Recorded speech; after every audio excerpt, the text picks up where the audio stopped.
wadankiina wax u barta wadankiina wax u barta oo xambaaro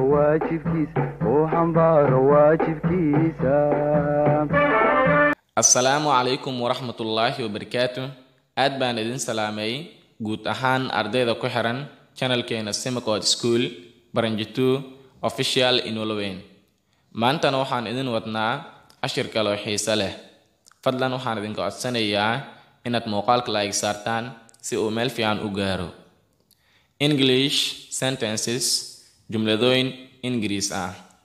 I left her away waan ka soo tagay as she wanted ayadoo rabtay to say inay dhahdo I am sorry waan ka xumahay.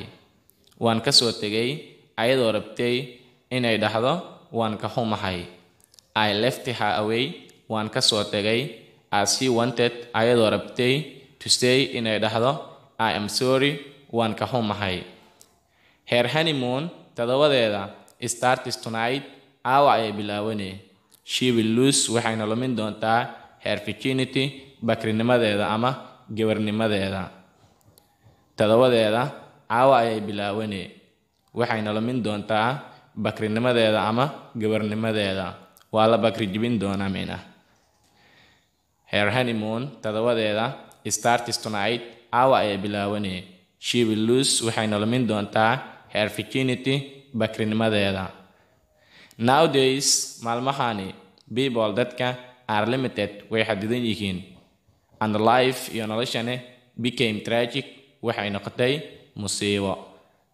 Maalmahani dadka way xadidan yihiin iyo noloshana waxay noqotay musiibo. Nowadays maalmahani people dadka are limited way xadidan yihiin and life iyo noloshane became tragic waxay noqotay musiibo. Don't be a chicken. Caruur ha iska dhigin. Talk to her about your love. Jecelkaaga kala hadal. Caruur ha iska dhigin jecelkaaga kala hadal. Don't be a chicken. Caruur ha iska dhigin. Talk to her about your love. Jecelkaaga kala hadal. If you want haddii aad rabtid to speak English inaad Englishka ugu hadashid fluently si isdawjoog ah, study ka baro with your ears dhagahaaga. Haddii aad rabtid inaad Englishka ugu hadashid si isdawjoog ah dhagaha ka baro marka wax la sharxayo dhagaysiga ku fiicnaaw.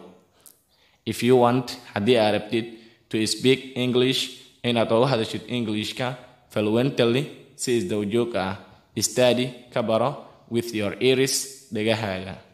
What you know waxaad taqaano is not enough kuguma filna.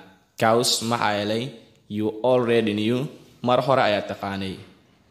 Waxaad taqaano kuguma filna maxaa yeelay mar hore ayaad taqaanay.